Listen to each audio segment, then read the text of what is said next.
안녕하세요. 책데이트 시간입니다. 우리는 살아가면서 한 번씩 크고 작은 어려운 문제들을 만나게 되는데요. 오늘은 인생의 문제 앞에서 좋은 선택을 하고 현명한 답을 얻을 수 있도록 도움을 주는 책들을 모았습니다. 인생의 답은 내 안에 있다라는 책입니다. 김이섭 지음 미디어숲에서 나온 책입니다. 우리가 긍정의 힘을 믿으면 고질 병도 고칠 병이 되고 어쩔 수 없는 일이라고 생각하면 포기하게 되지만 어쩔 수 있는 일이라고 생각하면 다시금 도전할 수 있습니다. 잘 소통하는 법을 배우기 위해서는 네 가지를 알아두어야 합니다. 먼저 다가가라. 누구라도 먼저 다가가야 합니다. 상대방이 나를 알아보기를 바라지 말고 나에게 말을 걸어주기를 바라지 말아야 합니다. 굳이 헛기침을 하거나 애써 눈치를 살피지도 말아야 합니다. 먼저 본 사람이 반갑게 다가가 손을 내밀면 그만입니다. 후배면 어떻고 동생이면 어떻습니까? 만나서 반가운데 굳이 기다릴 필요가 없습니다. 또한 상대방과 눈을 맞추어야 합니다. 눈높이를 맞추는 것도 중요합니다. 어린아이에게는 어린아이의 언어로, 어르신에게는 어르신의 언어로 이야기해야 합니다.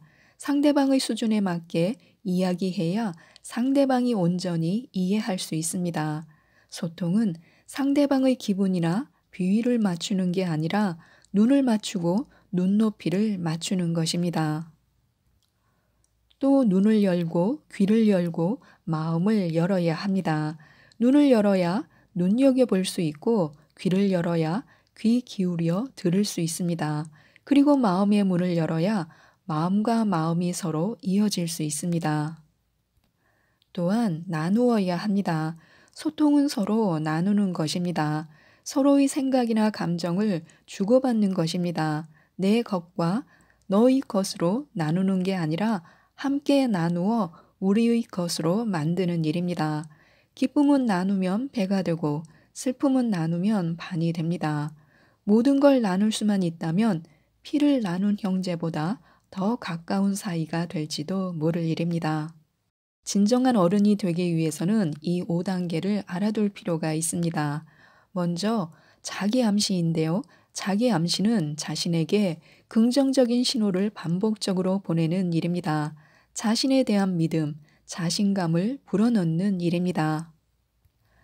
자기 반성은 자신의 언행에 대해 스스로 돌아보고 성찰하는 일입니다. 잘못된 부분은 고치고 부족한 부분은 채워 넣는 일입니다. 다음은 자기 개발인데요. 자기 개발은 자신의 내재적인 능력이나 성향을 일깨우고 발전시키는 일입니다. 다음 자기 통제는 자신을 스스로 제어하는 일입니다. 이를 위해서는 확고한 도덕 규범이나 강력한 실천 의지가 필요합니다. 또한 자기 실현은 자아의 본질을 온전하게 실현하는 일입니다. 우리가 추구하는 가치는 궁극적인 목적으로서의 자기 실현이 아닐까 싶습니다. 인간에게 중요한 세 가지가 있습니다. 바로 버릇, 그릇, 노릇입니다. 버릇은 습관을 말하는 것으로 3살적 버릇이 80까지 간다라는 속담처럼 오랫동안 몸에 익힌 행동은 떨쳐내기 힘이 듭니다. 그래서 애초에 나쁜 버릇이 들지 않도록 힘써야 합니다. 다음은 그릇인데요. 그릇은 역량을 말합니다. 어떤 일을 감당할 만한 능력을 비유적으로 이릅니다. 음식도 그릇이 커야 더 많이 담을 수 있듯이 역량을 키워야 큰 사람이 됩니다. 노릇은 역할을 말합니다. 자신에게 주어진 구실을 말합니다. 인생은 역할 놀이입니다. 인생에 충실하다는 건 자신에게 맡겨진 역할에 충실하다는 의미가 됩니다. 생김새나 차림새보다 쓰임새가 더 중요한 게 인생입니다. 또한 인생에는 5가지 터가 있습니다. 놀이터, 배움터, 일터, 쉼터, 꿈터, 이 5가지입니다. 인생은 놀이터입니다. 아이들은 놀이터에서 미끄럼틀도 타고 그네도 탑니다. 모래 위에서는 소꿉놀이도 합니다. 어른이 되어서도 제대로 놀 줄 알아야 합니다. 인생은 배움터입니다. 학교에서만 배우는 게 아니라 직장에서나 사회에서도 배웁니다. 100세 시대에는 평생 교육이 화두입니다. 배우는 사람은 절대 늙지 않습니다. 또한 인생은 일터입니다. 누구에게나 하고 싶은 일이 있고 할 수 있는 일이 있습니다. 그리고 해야 할 일이 있습니다. 내가 하고 싶은 일을 할 수 있고 그 일이 내가 해야 할 일이라면 더할 나위 없이 좋은 일이 될 것입니다. 또한 인생은 쉼터입니다. 건전지가 방전되면 충전을 해야 합니다. 사람도 마찬가지입니다. 누구에게나 재충전의 시간이 필요합니다. 힘들 때는 가던 길을 멈추고 잠시 쉬어가도 좋습니다. 인생은 꿈터입니다. 꿈터여야 합니다. 꿈을 꾸고 꿈을 키우고 꿈을 이룰 수 있는 세상이어야 합니다. 또한 인생에는 5가지 문장 부호가 필요합니다. 물음표, 느낌표, 쉼표, 마침표, 화살표 이 5가지입니다. 물음표는 호기심으로 모르는 것에 질문하는 것을 말합니다. 낯선 것에 눈을 크게 뜨는 것으로 질문이 없으면 답도 없습니다. 인생의 답을 얻기 위해서는 끊임없이 질문을 던져야 합니다. 느낌표는 열정으로 차가운 머리가 아니라 뜨거운 가슴을 말합니다. 열정은 삶을 지탱하는 원동력입니다. 열정이 식으면 인생은 몸이 건조해질 뿐입니다. 쉼표는 휴식으로 악보에도 쉼표가 있습니다. 바쁜 일상에도 숨쉴 공간이 있어야 합니다. 쉼은 게으름이 아니라 꽉 채워지지 않은 여백의 미학입니다. 마침표는 끝맺음입니다. 글을 쓸 때도 일을 할 때도 마무리를 잘해야 합니다. 끝이 좋아야 모든 게 좋다라는 말은 동서양을 막론하고 어디서나 통용되는 격언입니다. 화살표는 방향으로 속도보다 방향이 더 중요합니다. 올바른 목표를 정하고 올바른 방향으로 나아가야 합니다. 인생에서도 목적지와 지향점이 분명해야 합니다. 인생의 가나다를 기억해 두시기 바랍니다. 가리다는 잘잘못을 따져 분간하다라는 뜻도 있지만 보이지 않게 막다라는 뜻도 있습니다. 하지만 보이지 않게 막으면서 잘잘못을 분간할 수는 없습니다. 옳고 그름을 가리기 위해서는 제대로 볼 수 있어야 합니다. 인생은 시비를 거는 게 아니라 시비를 가리는 것입니다. 나누다는 하나를 둘 이상으로 가르거나 몫을 분배하다라는 의미도 있고 즐거움이나 고생을 함께 하다라는 의미도 있습니다. 인생은 너희 것과 내 것으로 나누는 게 아니라 우리 것으로 함께 나누는 것입니다. 다르다는 서로 같지 아니하다라는 뜻이고 틀리다는 셈이나 사실이 그르거나 어긋나다라는 뜻입니다. 그런데 우리는 너무 자주 다르다의 의미로 틀리다를 사용합니다. 다름을 틀림으로 받아들여서는 안 됩니다. 다름을 인정하고 존중해야 합니다. 인생은 차별하는 게 아니라 차이를 만들어내는 것입니다. 또한 인생에는 3가지 길이 있습니다. 눈길, 발길, 손길 이 3가지인데요. 눈길은 주의나 관심을 기울이는 것입니다. 힘들고 지친 사람들, 소외된 사람들에게 따뜻한 시선을 보내는 것입니다. 발길은 다가가는 것입니다. 먼 발치에서 바라보는 게 아니라 가까이 다가가 함께하는 것입니다. 손길은 온정을 베푸는 것입니다. 도움이 필요한 사람들에게 기꺼이 도움의 손길을 내미는 것입니다. 우리 삶을 꿰뚫는 5가지 틀이 있는데요. 하나씩 살펴보도록 하겠습니다.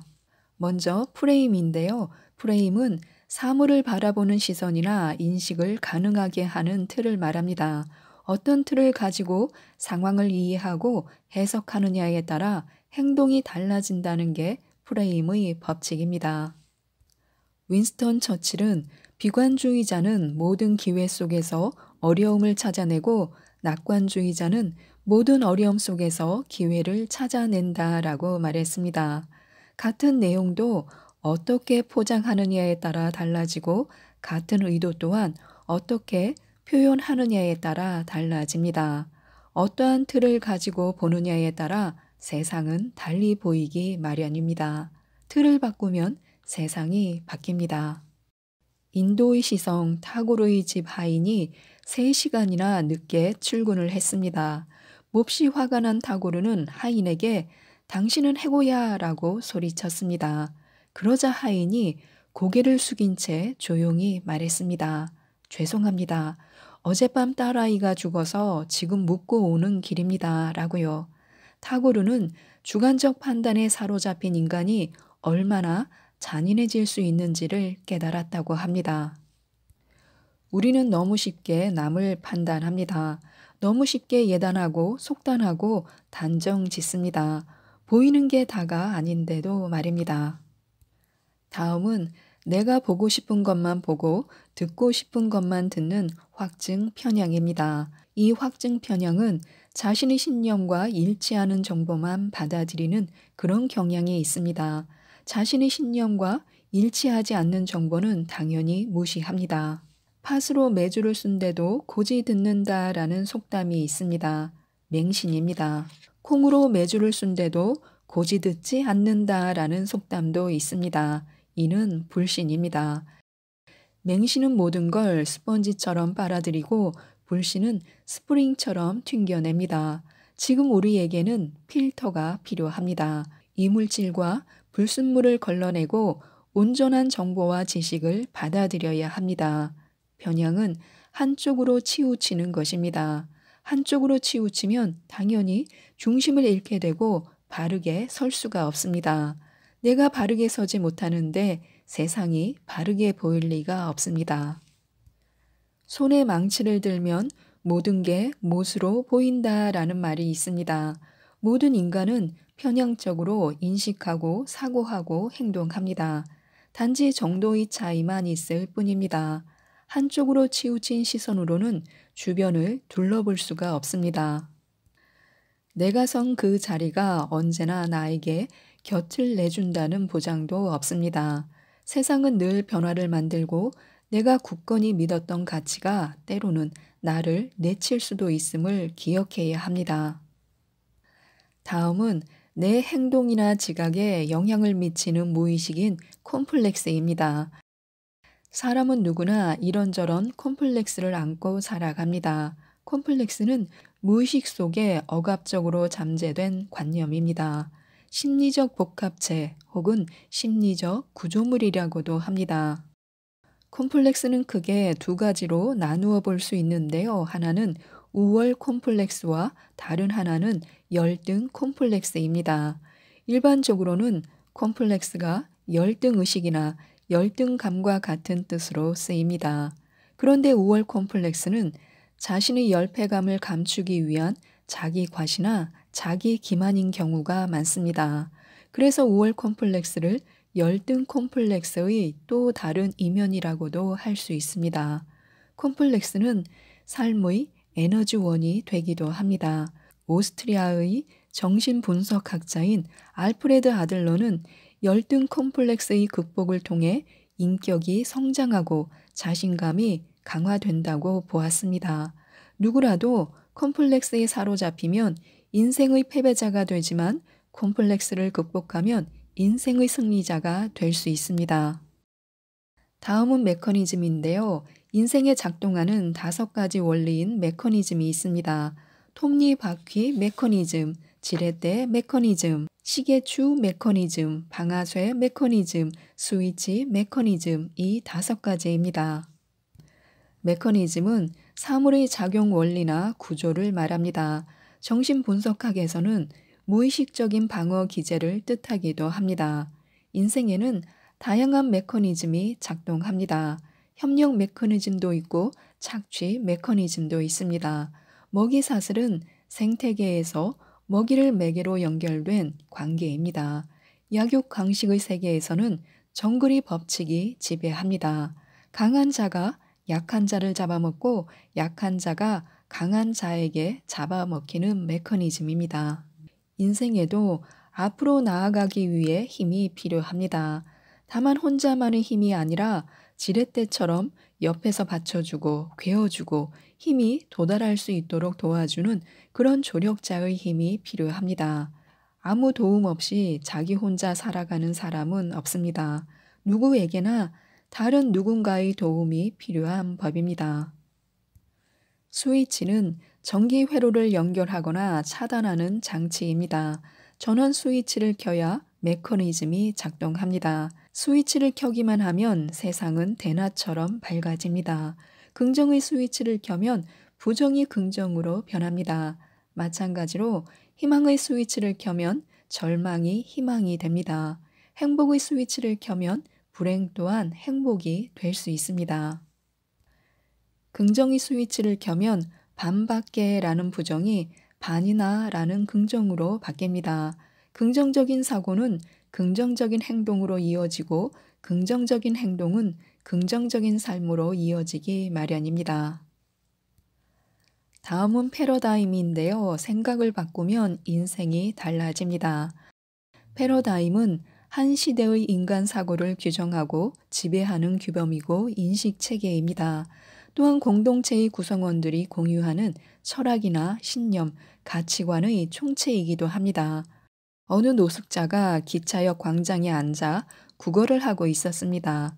그의 옆에는 작은 팻말이 하나 놓여 있었는데요. 저는 눈이 멀었습니다. 제발 도와주세요 라고 적혀 있었습니다. 하지만 지나가던 행인들은 그를 한번 힐끗 쳐다보고는 서둘러 발걸음을 옮겼습니다. 그에게 동정의 손길을 내미는 사람은 아무도 없었습니다. 이때 한 여성이 다가오더니 발걸음을 멈추고 노숙자 옆에 놓인 팻말을 유심히 바라보았습니다. 그리고 팻말을 손에 들고 무언가를 쓰기 시작했습니다. 그녀가 떠나고 난 뒤 상황은 극적으로 반전되었습니다. 사람들이 노숙자에게 관심을 보이기 시작한 것입니다. 그들은 측은한 표정을 지으며 노숙자 앞에 놓인 모자에 하나둘씩 동전을 던져 넣었습니다.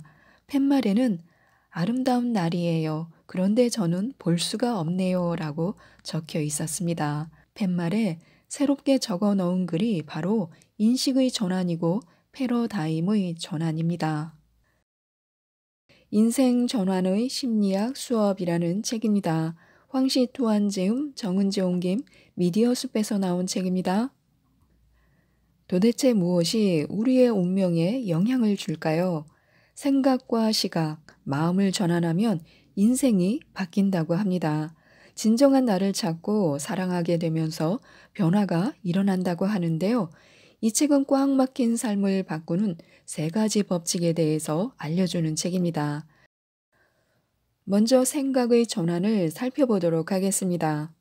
진짜 축하할 수 있는 사람이 줄어들고 있습니다. 즐거운 인생이란 일할 때 즐겁다는 것을 의미하는데요. 왜냐하면 우리 인생의 3분의 1을 차지하는 것이 일이기 때문입니다. 일하는 것이 즐겁지 않으면 인생의 3분의 1을 헛살게 되는 것입니다. 그럼 어떻게 해야 즐겁게 일하고 일하는 것을 누릴 수 있을까요? 일에서 재미를 찾는 방법은 여러 가지가 있습니다. 그 중 하나가 축하하는 것입니다.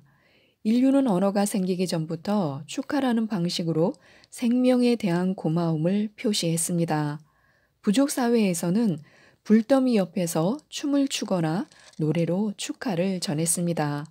그리고 후대엔 명절을 만들어서 한 해 농사를 짓고 풍작한 것을 축하하고 감사한 마음을 표하며 함께 행복의 기쁨을 나눴습니다.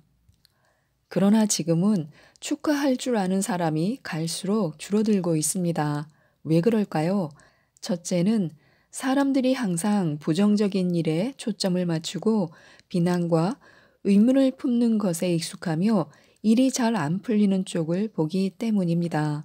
둘째는 우리의 관념이 과거에 머물러 있고 과거의 관념으로 사람과 일을 판단하며 세상을 보는 방식이 굳어져 있기 때문입니다. 마음에서 우러나오는 즐거움만이 진짜 축하할 만한 것입니다. 즐거움은 성취와 성장에서 나옵니다. 만약 자신의 삶이 정체되어 있다면 즐거움을 느낄 수 없습니다. 늘 자신의 부족한 부분과 단점만을 바라보고 자신은 물론 주변 사람들과 일, 심지어 세상을 상대로 늘 비판하고 의문을 품는다면 기쁨을 느끼기 어렵습니다. 이것은 아마도 많은 현대인들이 나이를 먹을수록 살아갈수록 즐겁지 않은 이유일 것입니다. 우리 모두는 불완전합니다. 자신이 불완전한 부분을 받아들이고 내재되어 있는 자유로운 아이를 풀어주고 느끼고 변화하고 성장시켜야만 인생을 즐기고 즐겁게 일할 수 있습니다. 그리고 또 악순환을 뚫으려면 악순환 뒤에 어떤 가설과 신념이 있는지 먼저 파악해야 합니다.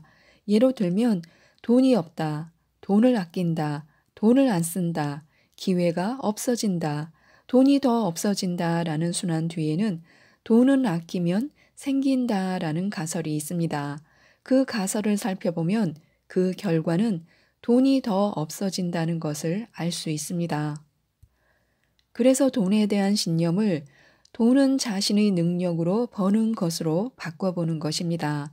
자신의 능력을 향상시키게 되고 행동은 배움과 성장으로 나타나고 그 결과 자연히 능력이 향상되고 그 효과는 갈수록 돈을 많이 버는 것이 됩니다. 그리고 그 결과 돈은 능력으로 버는 것이라는 신념이 더욱 강화되어서 악순환이 선순환으로 변합니다. 이렇게 한번 선순환이 일어나면 인생은 갈수록 나아집니다. 일상에서 무력감을 느낀다면 악순환에 빠져 있을 가능성이 큽니다. 이때 우리가 해야 할 일은 자신을 각성하고 어려움에서 빠져나와 생각을 하는 것입니다. 악순환 뒤에 숨어 있는 잘못된 가설이나 신념은 무엇이고 그것이 가져올 결과는 무엇일지 자신이 원하는 효과는 무엇인지를 생각해 보면 좋습니다. 인생은 항상 마이너스나 플러스로 순환합니다. 마이너스냐 플러스냐는 전적으로 순환의 뒤에 있는 신념과 가설에 달려 있습니다. 악순환을 돌파하는 길은 악순환 뒤에 있는 가설을 잘 찾아내고 자신이 달성해야 할 인생의 목표를 생각해 보는 것입니다. 자신이 세운 어처구니 없는 가설을 알아보고 자신의 신념을 바꾸고 새로운 삶의 목표를 위해 끊임없이 노력하고 성장한다면요, 인생은 자신이 원하는 모습으로 향하게 될 것입니다. 생각만 바꿔도 이전의 악순환은 한순간에 삶을 행복하게 하는 성장 엔진으로 바뀌어 새로운 인생을 살도록 합니다. 선순환이 일단 시작되면 인생은 반드시 갈수록 좋아지기 때문입니다.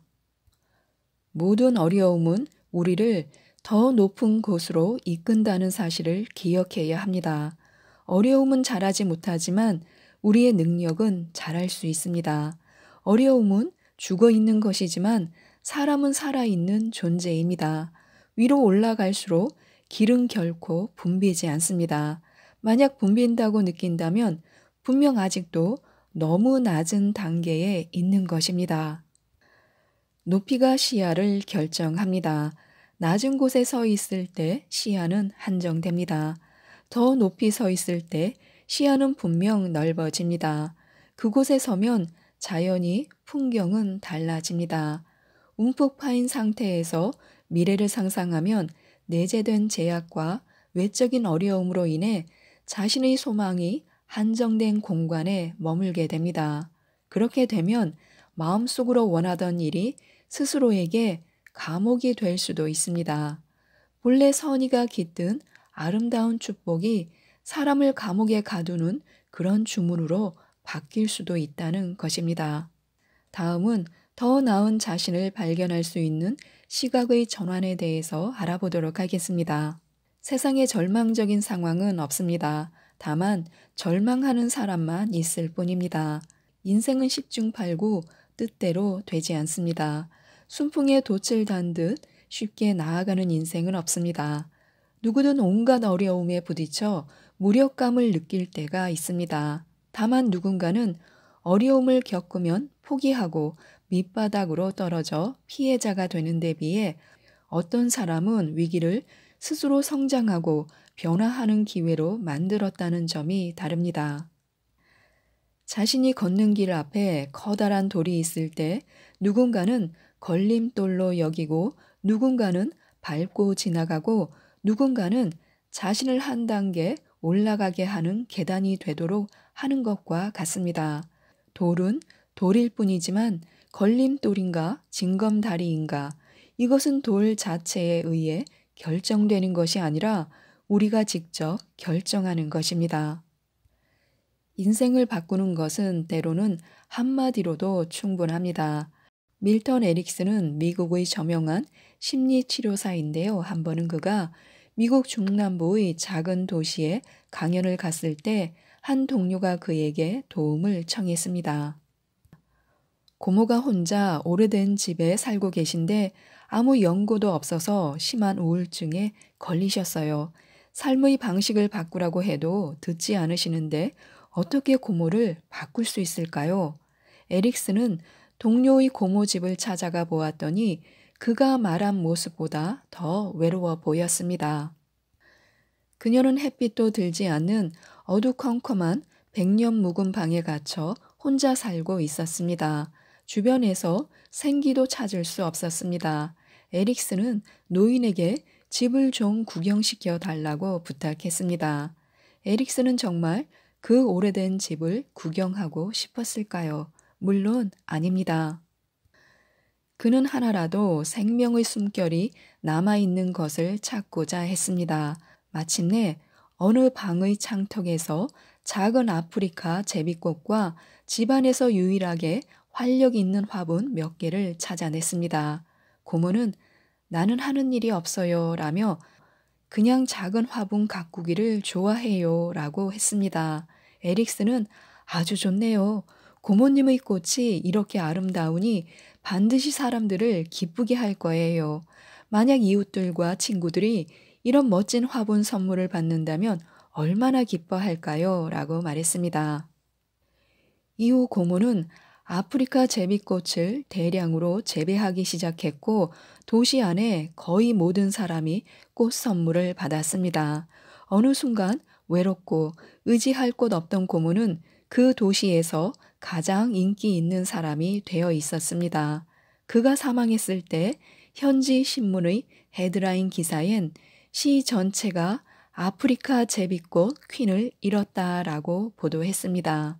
거의 모든 도시 사람들이 그녀가 생전에 베푼 사랑에 감사하며 장례를 치렀습니다. 그날 에릭슨의 방문은 고모의 남은 인생을 바꿔놓았습니다.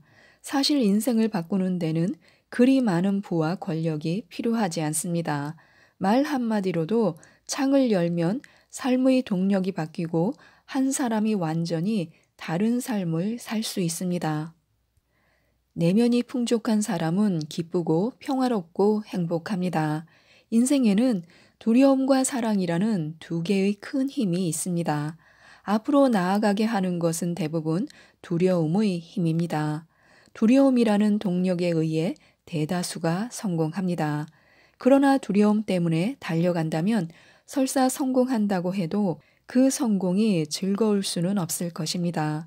내면의 두려움으로 인해 두말할 나위 없이 고통스러울 것입니다. 달릴 때마다 호랑이에게 쫓기듯이 혼비백산해야 하는 것은 아닙니다.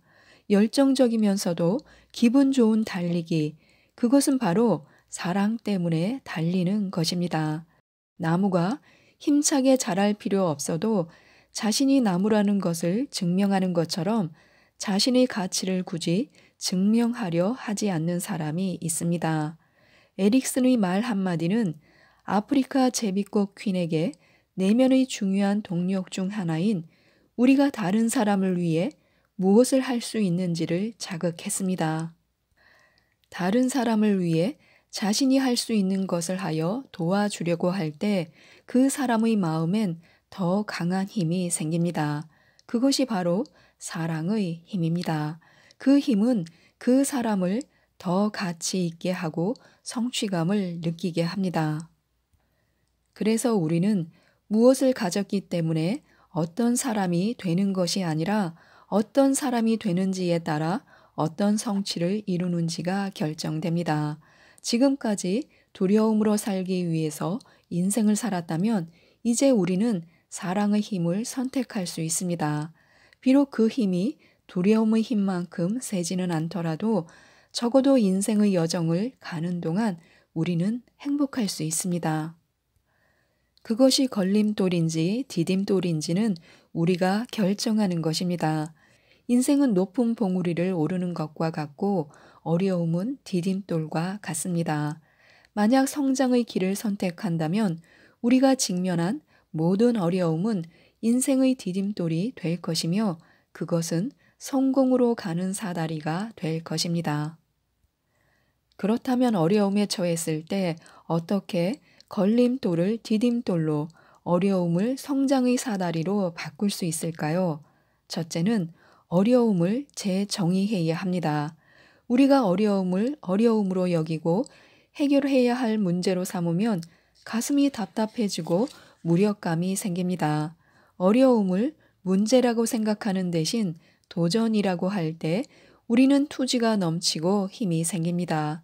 둘째, 문제에서 결과로 초점을 옮겨 내가 진짜 원하는 게 무엇인가 하고 그 결과를 스스로에게 물어야 합니다. 위기 앞에서는 위기 자체에 에너지를 소모하지 않고 목표에 집중해야 합니다. 뜻이 있는 곳에는 에너지가 따라옵니다. 만약 어려움에 초점을 맞추면 당연히 인생에는 어려움이 많을 것입니다. 그러나 결과에 집중한다면 큰 결실을 보게 될 것입니다.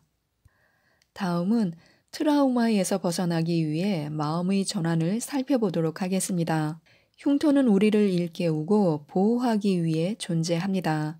흉터는 잠재의식이 우리를 보호하기 위해 남긴 자국으로 우리가 교훈을 기억해서 같은 실수를 하지 않게 합니다. 마음의 상처도 마찬가지입니다. 어떤 일들은 우리가 이미 지나간 일이라고 생각해도 여전히 생각하면 가슴이 미어지게 아픕니다. 이런 아픔이 바로 마음의 상처입니다. 이 상처가 남는 이유는 바로 앞으로 다시는 같은 실수를 반복하지 않도록 하기 위한 잠재의식이 주는 통증입니다. 그러나 흉터는 우리를 같은 상처로부터 보호하는 동시에 우리가 어려움을 이겨내고 인생을 발전시키는 것을 제안합니다. 이런 흉터들이 치유되지 않으면 장벽이 쌓이고 안전은 하겠지만 반면에 매우 제한된 공간에 스스로를 가둬버릴 수 있습니다. 집안 청소보다 마음 청소가 더 중요합니다. 집이 더러워지면 청소를 해야 하듯이 우리 마음도 청소가 필요합니다. 사실 우리에게 가려진 트라우마는 사라지지 않고 그것이 투사되어 귀신이 될 수도 있고 우리가 두려워하며 마주치기 무서워하는 어떤 것이 될 수도 있습니다. 결국 우리가 두려워하는 것은 투사물 그 자체가 아니라 항상 그늘 뒤에 숨어 있는 자기 자신입니다. 빛이 있는 곳에 그림자가 있습니다. 반대로 말하면 그림자가 있으면 빛을 찾을 수 있습니다. 빛과 어둠은 상호 의존하기 때문입니다. 자연도 그렇고 인격도 그렇습니다. 우리는 항상 자신의 어떤 관점만을 대중에게 공개하며 습관적으로 다른 생각들은 그림자 속에 숨깁니다. 또는 그다지 예쁘지 않은 감히 마주 볼 수 없는 것들은 숨기거나 깊이 묻어 버리려 합니다. 만약 어떤 그림자에 시달리거나 마음속 귀신에게 시달릴 때 대범하고 당당하게 자신을 인정하고 자기 인격의 모든 면을 받아들이고 결코 인정할 수 없는 부분은 적어보는 것입니다.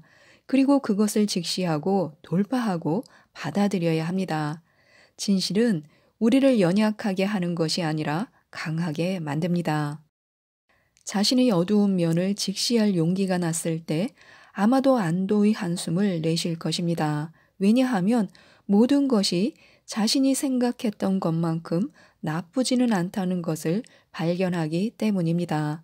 환경을 청소하는 것보다 더 중요한 것은 우리의 마음을 청소하는 것입니다. 심리의 쓰레기통은 인생의 먹구름과도 같아서 폭풍을 몰고 오지만 색색의 무지개 또한 만들어낼 수 있습니다. 그것을 직시하는 것은 마치 날카로운 칼을 드는 것과 같아서 잠시 우리를 두렵게 할 수도 있지만 반드시 가시의 덤불을 헤치고 나와 진실한 자신을 찾게 될 것입니다.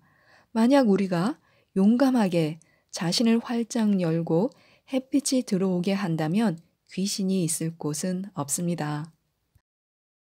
톨스토이의 인생론이라는 책입니다. 레프 톨스토이 지음, 이선미 옮김, 메이트북스에서 나온 책입니다. 이 책은 톨스토이의 사상과 철학을 함축하고 있는 책입니다. 톨스토이가 직접 쓴 글은 물론이고 동서양을 막론한 수많은 작품과 선집에서 톨스토이가 직접 선별한 내용을 담고 있습니다. 가장 중요한 시간과 가장 중요한 사람이 있습니다. 현자에게 인생에서 가장 중요한 시간과 가장 중요한 사람과 가장 중요한 것이 무엇이냐고 물었습니다. 현자는 가장 중요한 시간은 현재다. 왜냐하면 인간이 자신을 지배할 수 있는 때는 바로 지금이기 때문이다. 가장 중요한 이는 현재 자신이 대하고 있는 사람이다. 왜냐하면 이 세상에서 어떤 다른 사람과 상대할 수 있다는 보장이 없기 때문이다. 가장 중요한 것은 지금 그 사람을 사랑하는 것이다. 왜냐하면 모든 사람은 오로지 다른 사람을 사랑하기 위해 이 세상에 왔기 때문이다. 라고 대답했습니다. 로마의 현자 세네카는 분노에서 벗어나려면 분노가 커간다고 느껴질 때 아무것도 하지 않고 멈추는 것이 가장 좋은 방법이라고 말했습니다. 걷지도 말고 움직이지도 말고 말하지도 말아야 합니다. 이 순간 몸과 혀를 움직인다면 분노는 커져버릴 것입니다. 사람은 세 가지 종류가 있습니다. 첫 번째는 어떤 것도 믿지 않는 사람이고 그 다음은 어렸을 때부터 믿어야 한다고 배운 것만 믿는 사람입니다.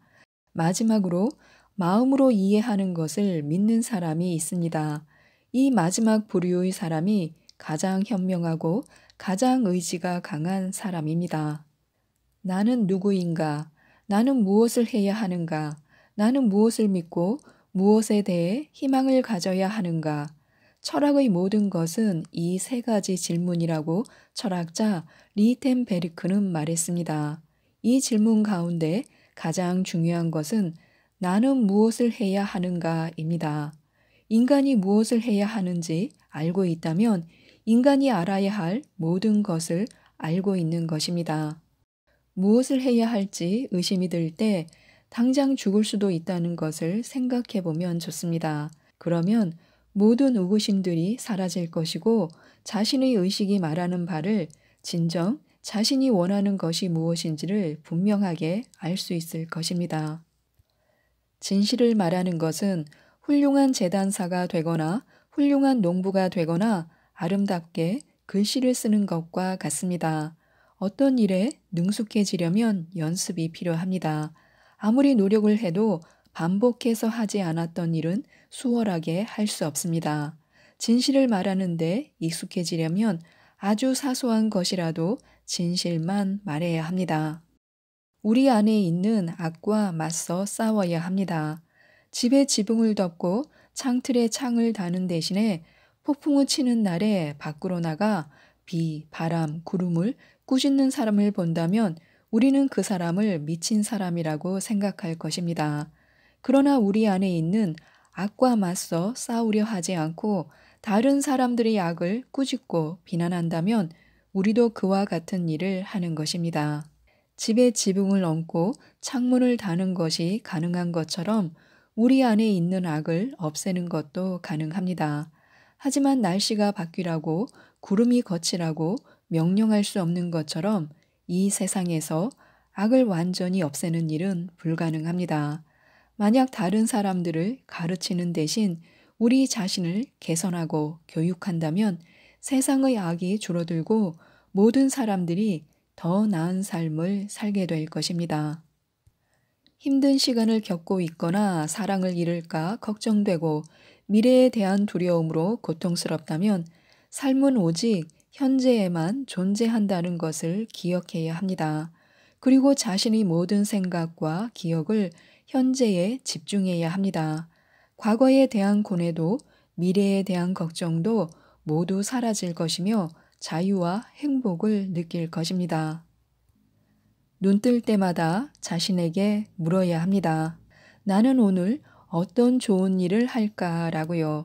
태양이 노을을 들이우며 저물면 자신의 삶의 일부도 태양과 함께 저물어 간다는 것을 기억해야 합니다. 정신적인 노력과 인생을 아는 기쁨은 육체적인 활동과 휴식처럼 밀접한 관계가 있습니다. 육체적인 활동 없이는 휴식에서 오는 기쁨은 없습니다.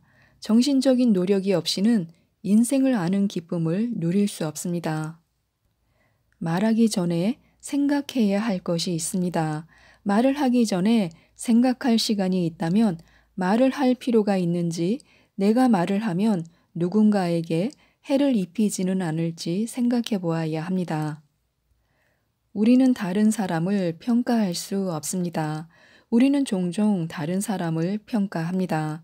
어떤 사람은 친절한 사람, 어떤 사람은 어리석은 사람, 어떤 사람은 나쁜 사람, 어떤 사람은 현명한 사람이라고 부릅니다. 그러나 우리는 그렇게 하지 말아야 합니다. 사람은 계속 변합니다. 사람은 강물과 같이 흐릅니다. 내일이 되면 그는 과거의 그가 아닙니다. 어리석었다가 현명한 사람이 되기도 하고 악한 사람이 선한 사람이 되기도 합니다. 우리는 다른 사람을 평가할 수 없습니다. 우리가 그 사람을 평가하는 순간 그 사람은 다른 사람이 되어 있습니다. 반짝반짝 빛나는 인생이라는 책입니다. 돈 에직 지음 이정환 옮김 포인트북스에서 나온 책입니다. 이 책은 하루하루를 살아가면서 명확한 목표를 세우고 긍정적인 사고를 바탕으로 생각하고 행동할 수 있도록 도와주는 책입니다. 자신의 장점을 살려 더 나은 하루를 꾸밀 수 있도록 도와주고 있으며 일뿐만이 아니라 인생 전체의 목표를 설계하는 데 큰 도움을 주고 있습니다. 돈은 언제나 우리를 기다리고 있습니다. 남들보다 돈을 더 많이 버는 사람들, 자기만의 강점과 재능을 적절히 이용하는 사람들이 있습니다. 이들은 특별해 보이지만 사실 우리와 전혀 다를 것이 없습니다. 단지 자신의 아이디어를 적극적으로 활용했을 뿐입니다. 이 사람들은 발명이나 집필, 부업 등에 여가 시간을 투자하여 성공을 거두고 본인도 예상하지 못했을 정도로 큰 재산을 얻습니다. 자신의 장점으로 더 많은 돈을 벌 방법이 있는지 고민해 봐야 합니다. 우리가 마음만 먹는다면 얼마든지 손에 넣을 수 있는 돈이 기다리고 있음을 기억해야 합니다. 생활 공간이 달라지면 하루가 깊어집니다. 누구도 하루의 길이를 늘릴 수는 없지만 하루의 폭을 넓히거나 깊이를 더할 수는 있습니다. 가정이든 직장이든 우리가 매일 시간을 보내는 장소가 곧 우리 자신의 생활 공간입니다. 이 공간이 더 긍정적이고 더 편안하고 더 의욕적이 되게끔 가꾸어야 합니다. 상큼한 벽지를 바르거나 멋진 사진들로 벽을 장식해도 좋습니다. 자신의 하루에 새로운 자극을 불어넣어 줄 그런 명언을 붙여놓는 방법도 적극 추천할 만합니다. 생활 공간을 개선할 방법을 궁리해 보는 것이 그래서 좋습니다. 그렇게 하면 세상이 달라질 것입니다. 그렇구나. 그래서 라는 대화법을 꼭 기억하시기 바랍니다. 성공적인 인생을 살기 위해서는 그렇구나. 그래서 라는 두 가지 말을 늘 사용해야 합니다. 이 방법은 언제나 더 많은 정보를 향해 대화의 창을 열어놓게 만들며 창의력의 폭을 넓히는 데도 도움이 됩니다. 반대로 그렇구나 하지만 이라고 말할 경우에는 대화에 찬물을 끼얹게 되며 변화의 여지를 깡그리 없애버리고 맙니다. 만약 누군가가 새로운 이야기를 꺼낸다면 그렇구나, 그래서 하고 단순하게 맞장구를 쳐보는 것입니다. 몰랐던 세상을 놀랄 만큼 많이 알게 될 뿐더러 상대방의 신뢰도 얻게 될 것입니다. 힘든 일에 다른 이름을 붙이는 것도 좋습니다. 기회는 우리가 흔히 힘든 일이라고 생각하는 것 속에 숨어 있습니다. 문제는 힘든 일이라는 말을 대부분의 사람들이 부정적으로 받아들이는 데 있습니다. 그러니 이제부터 힘들게 여겨지는 일을 보람 있는 일로 바꾸어 불러보는 것입니다. 보람 있는 일이란 우리가 가진 자질을 살리고 그것을 우리 인생에 도움을 주는 다른 이들의 힘과 결합하여 하나의 계획을 세우고 정열을 더해 기회를 붙잡는 것을 뜻합니다. 이렇게 생각해 보면 하기 싫은 고된 일이라고 생각했던 것들이 자신의 노력으로 충분히 해낼 수 있는 지적인 작업으로 느껴질 것입니다. 나는 나에게 어떤 말을 건네고 있는지 생각해 보시기 바랍니다. 사람은 스스로 보고 생각한 결과물이라고 합니다. 다양한 커뮤니케이션 중에서도 자기 자신과의 대화는 특히 중요합니다. 자신과의 대화를 통해서 다른 사람들에게도 희망과 낙관주의, 자신감, 긍정적인 자세를 전달할 수 있기 때문입니다. 자신에게 어떤 식으로 말을 건네는지, 마음속으로 무슨 말을 하는지는 결국 우리가 입 밖에 내는 모든 언어에 직접적인 영향을 미칩니다.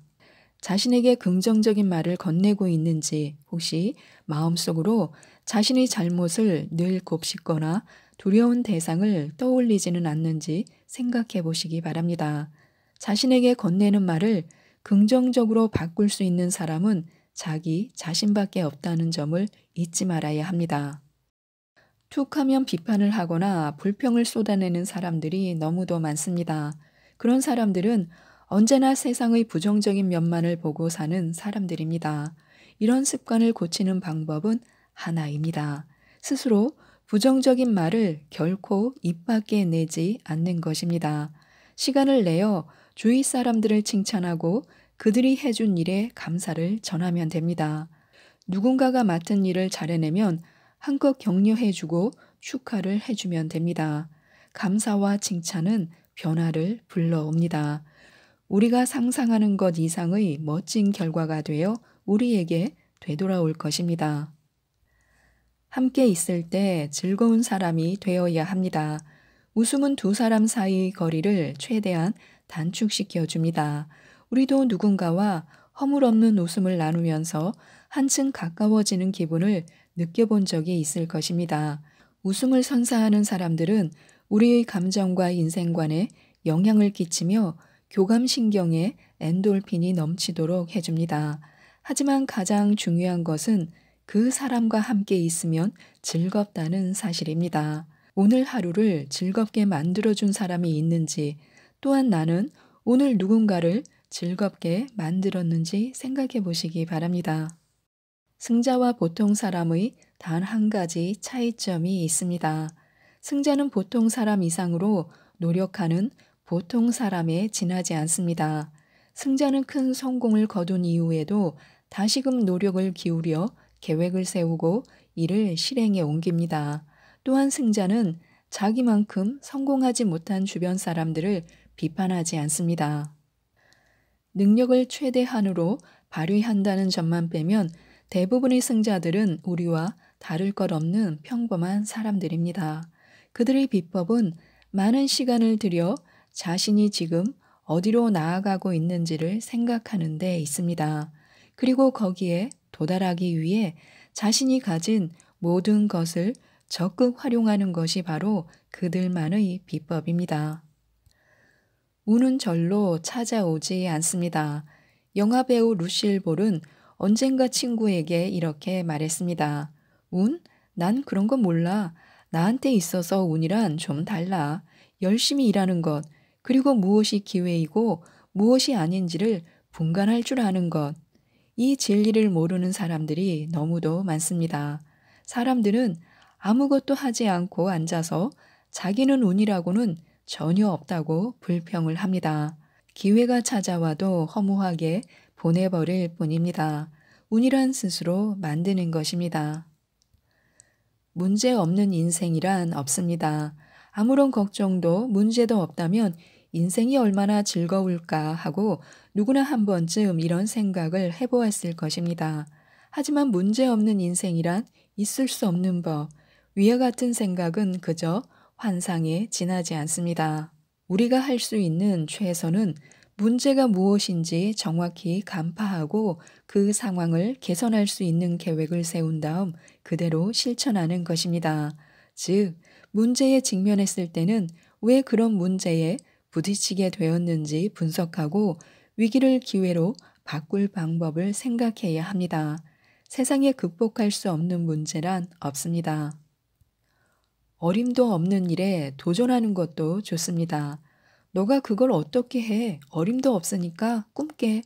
혹시 누군가로부터 이런 말을 들어보신 적이 있으신가요? 대부분의 사람들은 이런 말을 들으면 낙담할 것입니다. 하지만 바꾸어 생각해보면 그런 일을 해내는 것이야말로 인생의 가장 짜릿한 경험이 됩니다. 우리가 실제로 능력을 증명해 보일 때 할 수 없을 것이라 말하던 사람들이 어떤 표정을 지을지 상상해 보시기 바랍니다. 그러니 도전을 받아들이고 열정을 다해 성공을 거두어야 합니다. 행운은 어떻게 만들어지는 것일까요? 작가 한 명은 언젠가 이런 자랑을 늘어놓았습니다. 나는 뭔가를 밀어붙일수록 운이 더 따라주는 것 같아 라고요. 만약 어떤 목표를 세웠다면 우리는 이제부터 무엇을 할 생각인지 주위 사람들에게 이야기하도록 해야 합니다. 자신이 원하는 것을 찾을 수 있도록 저마다 돕고 나설 것입니다. 그게 바로 소위 운이라고 하는 것입니다. 말도 안 되는 생각이라 할지라도 결코 썩히지 말아야 합니다. 자신의 아이디어가 말이 된다고 생각해서 중요한 도움을 줄 사람이 있을지도 모르기 때문에요. 우리도 운 좋은 사람이 될 수 있습니다. 변명하는 사람들의 속사정이 있습니다. 플랭클린은 변명에 능한 사람이 다른 일에도 능한 것은 한 번도 본 적이 없다라고 말했습니다. 어떤 일이든 확실하게 이뤄내지 못하는 사람을 이처럼 정확하게 꼬집는 말도 없을 것입니다. 너무 바빠. 잘 모르는 분야야. 돈이 없는 걸? 자기에게 용기와 능력이 없다는 사실을 인정하고 싶어 하지 않는 사람들은 위와 같은 변명을 끝도 없이 만들어냅니다. 하지만 이를 실행하는데 변명은 전혀 필요하지 않습니다. 진지한 시도만이 해답일 뿐입니다. 나이는 변명이 될 수 없습니다. 언제나 나이를 걸고 넘어지는 사람들이 있습니다. 이 나이에 무슨, 이젠 체력이 딸려서 말이야. 뭘 배우려고 해도 머리가 따라줘야지. 나이가 들면 사람들은 이런 말을 내뱉으면서 꿈도 희망도 손에서 놓아버리곤 합니다. 하지만 자신이 몇 살이든 마음만 먹는다면 어떤 일이라도 해낼 수 있습니다. 자신의 목표는 무엇인지 인생을 위해 열정을 다시 일으켜 세워 보시기 바랍니다. 참으로 값지고 너무도 짧은 인생, 최선을 다해 살지 않는다면 너무나 아까울 것입니다.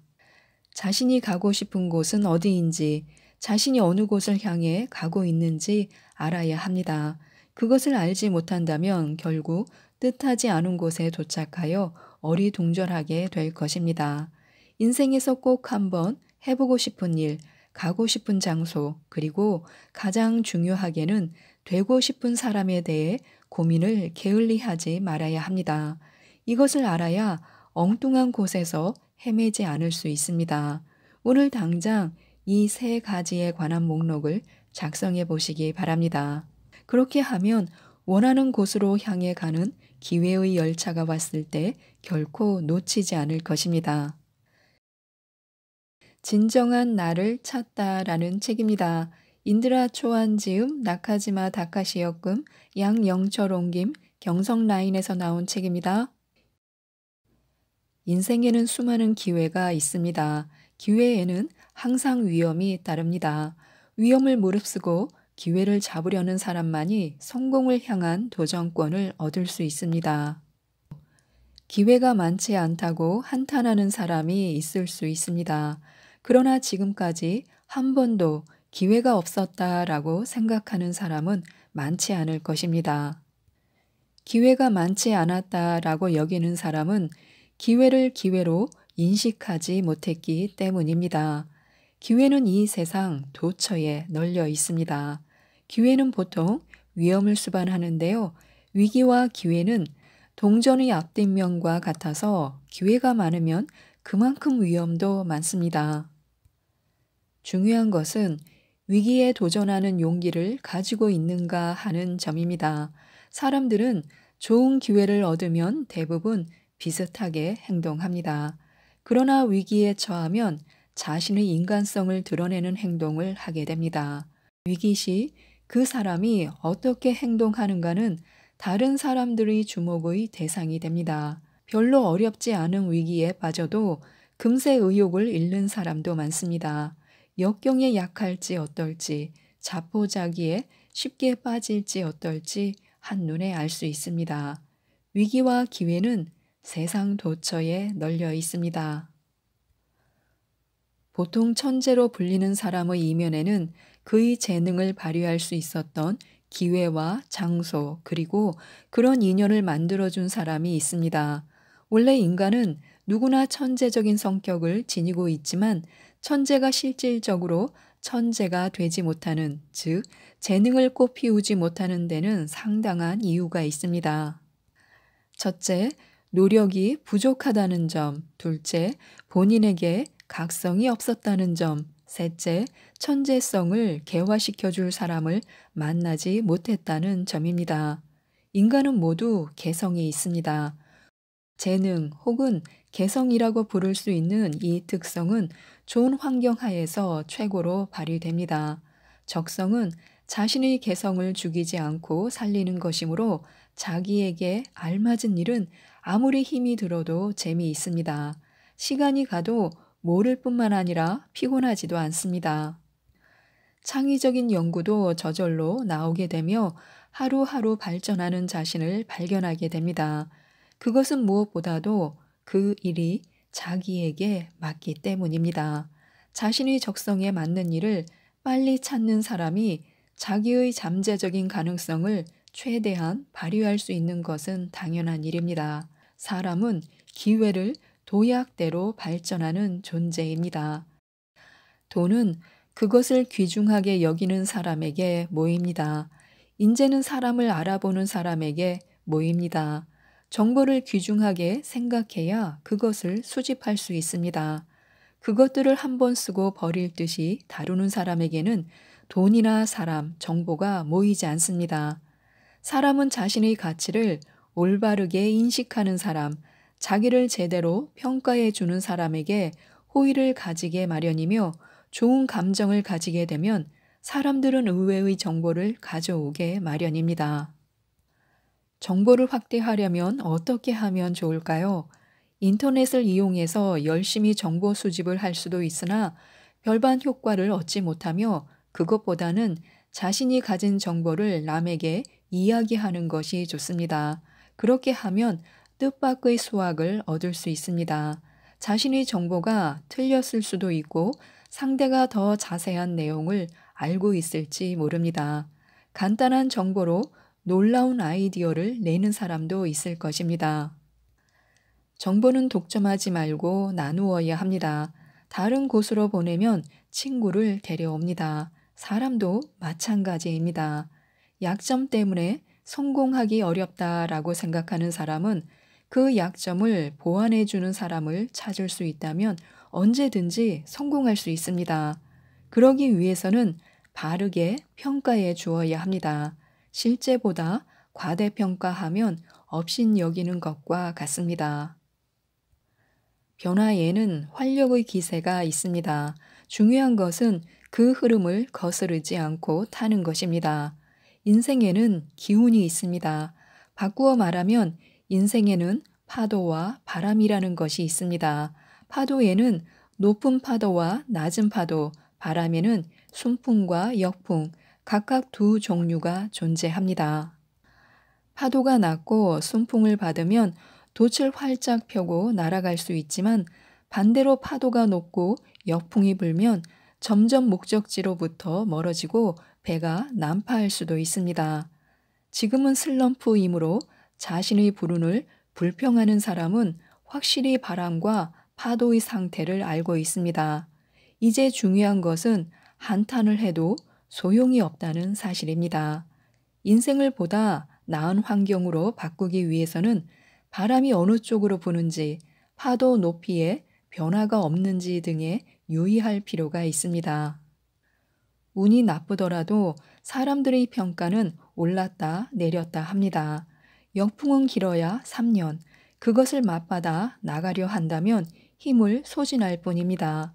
그때는 힘을 보존하고 충전해야 합니다. 휴식도 운을 놓치지 않는 비결 중의 하나입니다. 쉴 때 무엇을 할 것인가에 따라 기회가 돌아올 때 유익하게 작용합니다. 흐름에는 기세가 있습니다. 역풍의 기세가 꺾이고 풍향이 바뀔 때 바로 엄청난 힘을 등에 받고 전진해야 할 때입니다. 운세가 있는 사람은 강한 에너지를 지니고 있습니다. 그 에너지가 더 큰 운세를 불러옵니다. 인생을 어떻게 살 것인가 하고 누구나 자문자답하면서 열심히 인생을 설계합니다. 마음가짐이 인생을 결정합니다. 진리가 존재한다면 이 말이야말로 진리입니다. 나는 운이 없다. 너는 운이 있다. 이런 식으로 말들을 하지만 운을 보는 방식은 다음 두 가지 뿐입니다.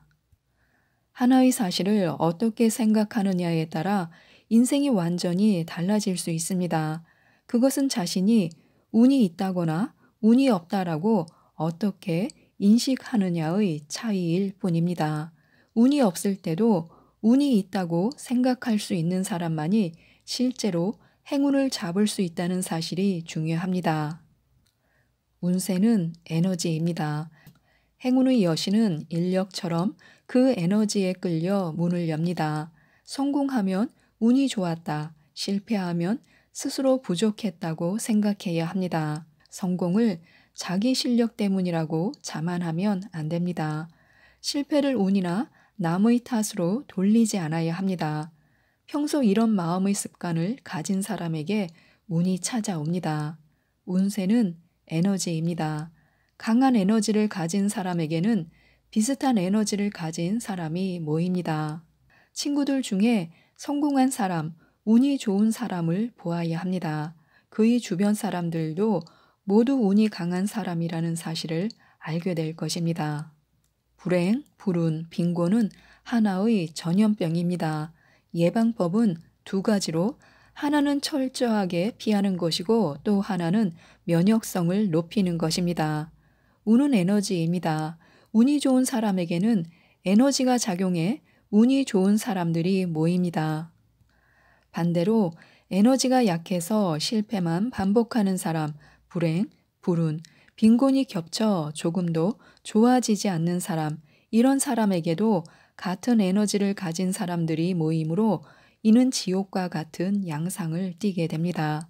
운세는 에너지이므로 전파의 성질을 띱니다. 한마디로 불행, 불운, 빈곤은 전염병과 같아서 한 사람에게서 다른 사람에게로 옮겨갑니다. 에너지가 강한 사람은 면역성이 강하므로 발병하지 않지만 에너지가 약해진 사람은 쉽게 감염됩니다.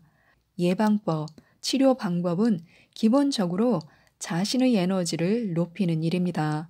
좀 더 구체적으로 조언한다면 그런 사람을 가까이 하지 않을 것, 철저하게 피할 것, 불운, 불행, 빈곤을 경험해서 면역성을 가질 것 등입니다. 우리는 꿈이 있으므로 공부합니다. 꿈이 있으므로 포기하지 않습니다. 꿈이 있으므로 위험을 무릅씁니다. 꿈은 인생의 에너지입니다. 누구나 웅대한 꿈을 가지고 살고 있습니다. 다행히 꿈이 이루어지거나 불행스럽게도 이루어지지 않거나 간에 꿈이 있는 동안 삶은 생기가 있고 즐거운 것입니다. 꿈만 있으면 사람은 어떠한 역경에도 굴하지 않을 뿐만 아니라 어떤 실패에도 녹초가 되지 않으며 어떤 장애도 넘어갑니다. 좋아서 하는 것이므로 자신이 초래한 위기에 대해 불평하지 않고 항상 꿈속에 있으므로 무슨 일을 하더라도 꿈결에 할 수 있습니다. 우리는 성공하지 않아도 살 수 있습니다. 성장하고 있는 자신을 받아들일 수 있다면 성공은 꼭 필요한 것은 아닙니다. 그러나 꿈을 말하지 못하는 인생, 희망이 없는 미래라면 사람은 더 이상 살 수 없습니다. 꿈은 고독하지 않으며 많은 동지를 만들어줍니다. 꿈을 받아들인 사람들도 활력 있는 인생을 보냅니다. 꿈에는 부작용이 없습니다. 운명을 창조하는 것은 마음입니다. 운명을 바꾸는 것도 마음입니다. 마음을 바꾸어 먹는 것, 모든 것이 이로부터 시작됩니다. 인생을 효율적이고 능률적으로 살아가고 싶다고 해도 그리 마음먹은 대로 되는 것은 아닙니다. 얼마간의 성공과 얼마간의 실패, 어느 때는 행복하기도 하고 어느 때는 불행하기도 한 것, 다소의 차이는 있어도 삶은 다 그런 것입니다. 운이 없어서 실패만 한다. 너는 운이 있어서 잘 됐다. 자주 이렇게 말하지만 이는 운을 보는 마음의 차이입니다. 운이 있는가 없는가는 주관적인 것입니다. 본인 스스로 운이 있다고 생각한다면 아무것도 없다고 할 수 없습니다. 운이 있다. 좋은 일만 생긴다. 일도 가정도 모든 일이 순조롭다. 운은 자신이 불러오는 것입니다. 이는 좋은 일, 나쁜 일 모든 것에 해당됩니다. 운이 없다. 이상한 일만 생긴다. 요새 일이 잘 안 된다. 이 같은 부정적인 현상을 불러오는 원인은 바로 자신에게 있습니다. 현재의 자신에게 스스로 만족하지 못한다면 마음을 바꾸어야 합니다. 모르는 것을 알려고 하는 것이 과학의 출발이지만 인간은 결국 모른다는 사실만을 알게 될 것을 각오해야 합니다. 물질적인 것이 우리를 본질적으로 바꿀 수는 없습니다. 물질은 아무 영향력도 지니지 않기 때문입니다. 인간은 정신적인 존재입니다. 사람은 빈손으로 태어나 빈손으로 간다고 하지만 모든 일을 절대 신뢰하고 관용으로 받아들이면 삶과 관계되는 모든 일이 가치 있게 보입니다. 인간은 원래 비판하지 않고 용서하며 솔직히 받아들이고 자기처럼 남을 사랑할 수 있는 마음을 지니고 있습니다. 이런 마음의 파동이 우리를 보다 좋은 운명으로 인도합니다. 그렇게 되면 자신의 과거는 지금까지의 평가와는 다른 가치를 지니게 되고 미래는 즉시 변하게 됩니다.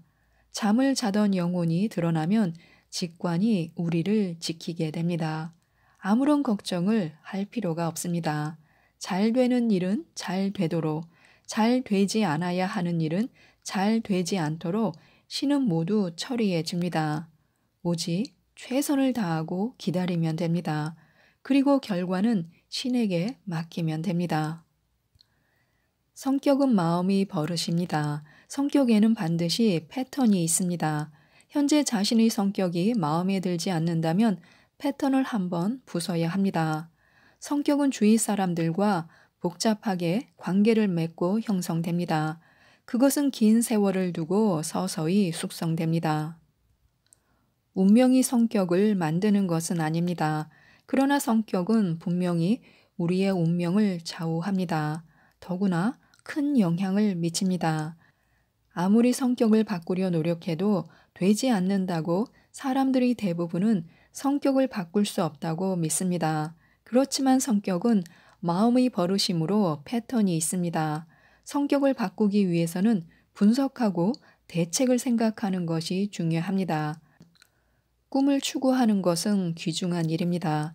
그러나 발걸음이 비틀거려서는 안 됩니다. 한 걸음 한 걸음 착실히 전진해야 합니다. 무엇이든 쌓아가는 것이 중요합니다. 그렇게 해서 큰 일이 되는 것입니다. 꿈을 빨리 실현하고 싶어서 더 큰 일을 맡고 싶다. 작은 일은 진지하게 못하겠다라고 하는 사람에게 주위 사람은 결코 큰 일을 맡기려고 하지 않을 것입니다. 일할 때는 그물의 눈을 하나하나 셀 수 있을 만큼 성실하고 신중한 배려가 요구됩니다. 우선 양을 추구해야 합니다. 양을 추구하면 질은 따라옵니다. 작은 일을 경시하지 말고 전부 맡는 것이 중요할 때도 있습니다. 그런 모습을 누군가 꼭 보고 있을 것입니다. 그러고 나서 커다란 기회를 잡을 수 있습니다. 해야 하는 일, 지금 할 수 있는 일을 확실히 하는 것이 중요합니다. 그 대가로서 하고 싶은 일에 도전할 권리를 받게 됩니다. 순서가 틀려서는 안 됩니다. 성공을 노리는 것은 중요하고 그것을 위해서 활동하지만 때에 따라 실패를 두려워하지 않고 도전하는 자세가 더 가치가 있습니다. 꿈을 추구하는 일은 중요하지만 걸음이 휘청거려서는 안 됩니다. 한 걸음 한 걸음 착실하게 나아가야 합니다. 실패나 성공이라는 경험을 통해 무엇보다도 우리 자신이 인간적으로 성장해야 합니다. 행운과 노력은 완전히 차원이 다릅니다. 그러나 노력을 하는 사람에게만 행운의 여신이 날아듭니다. 기회를 잡을지 못 잡을지는 그것을 받아들일 준비가 되어 있는지 여부에 달려 있습니다. 모처럼 온 기회도 그것을 받아들일 기반이 없으면 받을 수 없습니다. 그런 의미에서 기회를 눈앞에 두고 그대로 지나치면 안 됩니다. 인생에는 승부처가 반드시 있습니다. 일이나 인생에서 성공하는 사람은 필사적으로 승부처를 맞을 준비를 하여 확실히 행운을 붙잡는 사람입니다. 인생에서 행운을 잡을 기회는 그리 많지 않습니다. 지금까지 한 번도 행운을 잡을 기회가 없었다고 하는 사람은 없을 것입니다. 행운은 크건 작건 모든 사람들에게 다가옵니다. 그것을 잡을 수 있을지 없을지는 승부처를 확실히 인식해서 최선을 다할 수 있을지 여부에 달려 있습니다. 행운은 꿈을 이루기 위해 늘 준비하는 일꾼에게 주어지는 선물입니다. 행운과 노력은 완전히 차원이 다르지만 늘 문을 열고 행운의 여신을 막기 위해 노력하는 사람에게만 날아듭니다. 사랑, 지혜, 가능성, 성공, 미래, 인생, 마음, 인격, 운명, 행복에 대해 좋은 메시지를 전해주고 있는 책입니다. 책 속에 숨겨놓은 숨은 보석을 발견하셨으면 좋겠습니다. 이상 책데이트였습니다. 감사합니다.